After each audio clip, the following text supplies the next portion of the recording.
Giant worms, pirates and people who live in cemeteries. Let's find out more from Simon Reeve and his team. We're on a journey across the Philippines.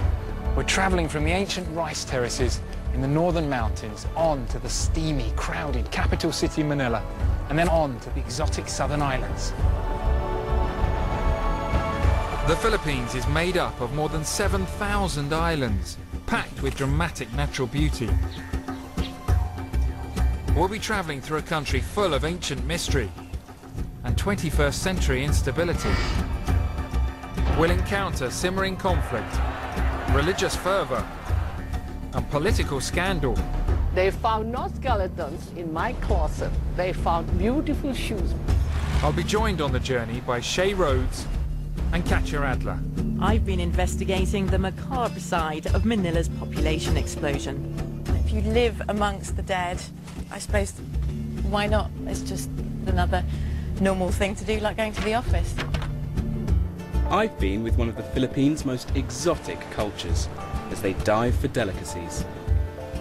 I'm quite keen to get in the water and see if I can find any. Welcome to the Philippines.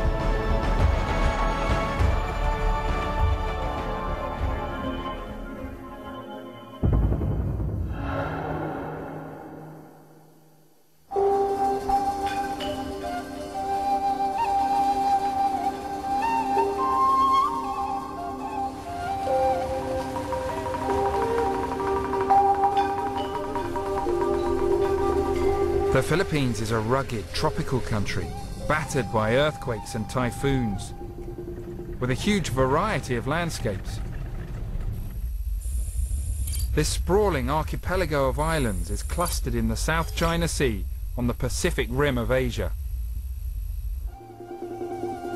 We start our trip in the mountainous north of the country, a spectacular region and home to an ancient indigenous culture. We're bumping along on a mountain track, and we're on our way to see what some people call the eighth wonder of the world.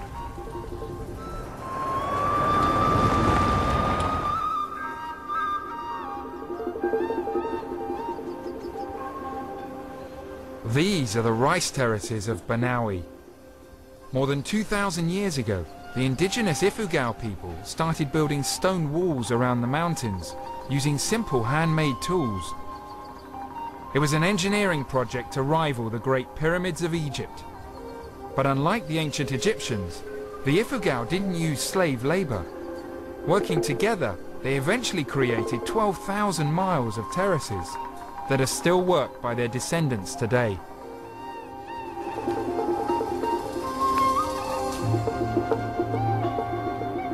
A complex irrigation system creates ideal growing conditions, and the rice that grows here is delicately flavoured and highly prized.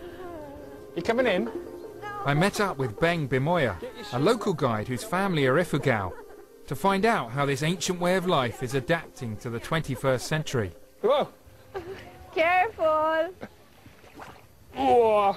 Yay!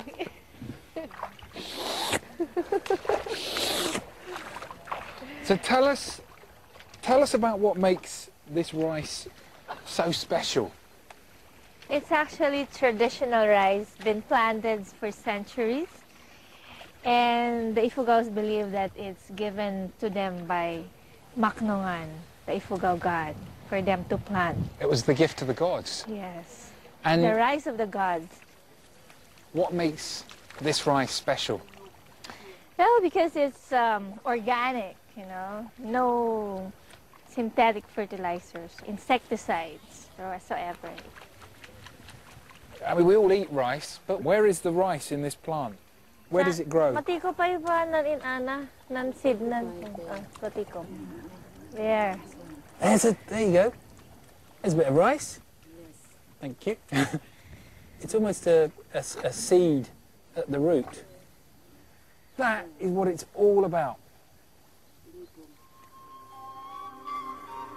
This entire area has been declared a World Heritage Site, but the rice terraces are now under threat. The farmers whose families have tended the paddy fields for generations are being confronted by a slippery, writhing menace. So which are your rice terraces here? Yeah, all of this you could see here up to that area down there. The one with the straight dike. So what are the main threats to the rice terraces? Yeah, one of the main threats is the presence of earthworms in the rice terraces. Here's some you caught earlier. And good God. It's this It's is like what they call the giant earthworm. Imagine finding that in your garden or your allotment. Yeah, I have seen some 17 inches long. Why are they such a problem? What do they do? It bore holes in the walls, and then later on the whole wall will collapse. Millions of these monster worms have been driven into the terraces because the forests where they live are being destroyed. And you can see the bank is collapsing there as well. Up to a quarter of the rice terraces have now suffered worm damage, and the young ifugao are not exactly flocking to help with repairs. Your family have been here for generations. If you look to the future, are you optimistic about the future of the rice terraces, or are you concerned? Yeah, the younger generations do not want to work in the rice terraces. What do your own children want to do? They wanted to work outside in the cities and maybe earn more than what is being earned in the rice paddies. Does it sadden you? Does it make you upset that they don't want to Yeah, work no, here? actually it saddened me because when they were young, I've been bringing them here so that they could see the activities here. But at of this moment, they do not want already to come and work in the rice terraces.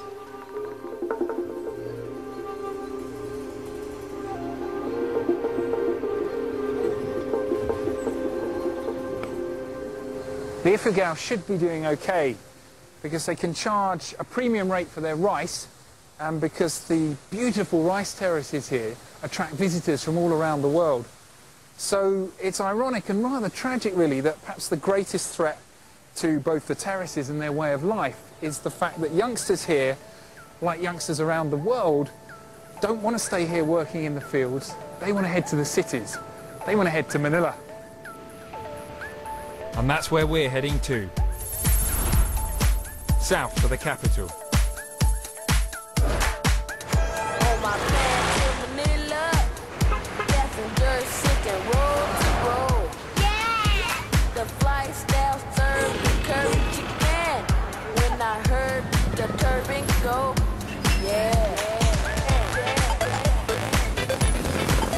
There's more than 20 million people living in the Greater Manila area. That's nearly a quarter of the population of the entire country. More than 60% live below the poverty line. As capital cities go, this one's grimy and completely packed.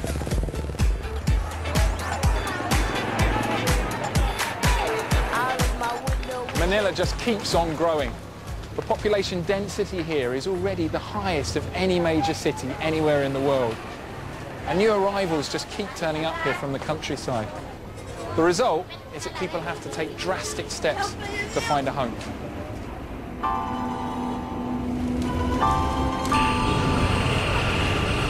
Katia Adler has been to visit one of Manila's most curious communities in a rather chilling location.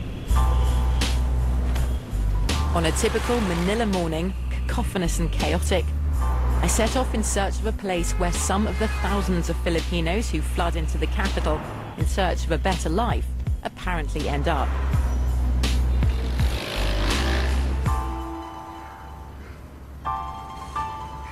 I love graveyards, whether I'm looking for a sense of history or just a place of quiet contemplation. It's different here, though, I've heard. In Manila's Northern Cemetery, I've been told it's as much about the living as the dead.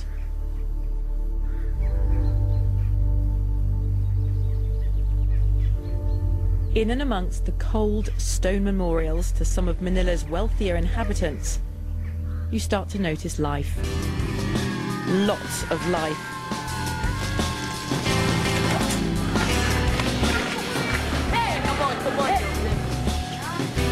Poverty and population pressures mean thousands of people have made their homes amongst the tombs of the North Cemetery. This street is called Main Street. Okay. And is this where your house is? Yeah. Will you show me? Yes, of course. Here on Main Street is the mausoleum for the well-off Gonzaga family. Mercy and her mum have looked after it for nearly 40 years. The Gonzaga family, what do you know about them? Well, who are they? They're rich. They're into garments and they have a factory.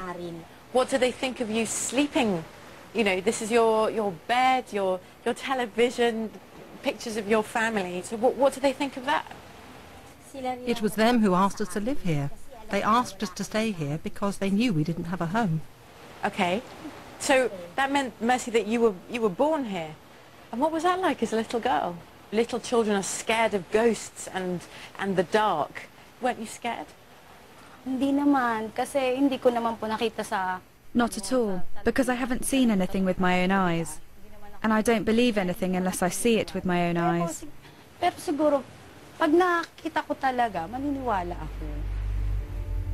Mercy and her mum are well-established graveyard dwellers. But new families arrive here every day.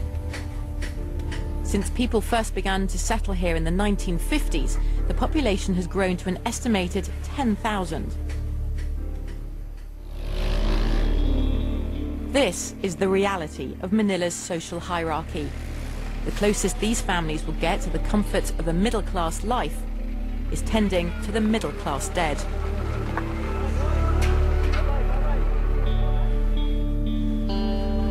So basically, to live in this graveyard, someone in the family's got to earn their keep. Now that could mean looking after one of these mausoleums, or something a little bit earthier.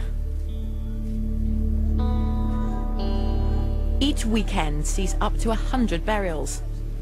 But the North Cemetery is not just the final resting place for Manila's well-off. The poor are here too.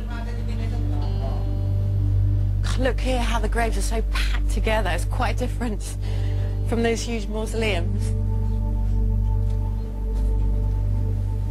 Families of poorer Filipinos bury their relatives in these cubicles, stacked up high, one on top of the other. An initial payment buys you just 5 years here, not exactly an eternal rest. Once the 5 years is up, you have to pay again. If you miss the payment, there's only one result.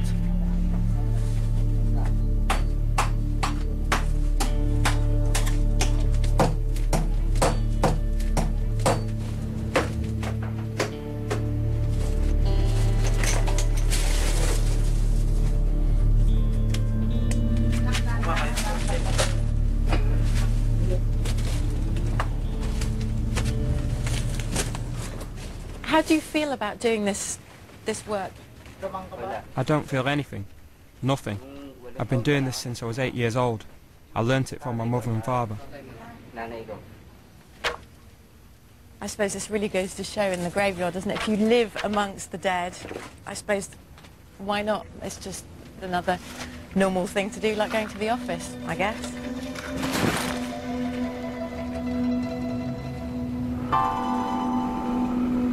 With its matter-of-fact attitude to death, this cemetery isn't a place for the squeamish. There's little room for sentimentality amidst this kind of poverty. But there's no mistaking the vibrant sense of community here. Wow, look at that. That is literally living on top of the graves. Most of the people arrive here from the countryside, pretty much penniless. There's little sanitation and life is hard. But over generations, a kind of village spirit has evolved, with schools, shops, and a social order that's hard to find in the shanty towns scattered across Manila.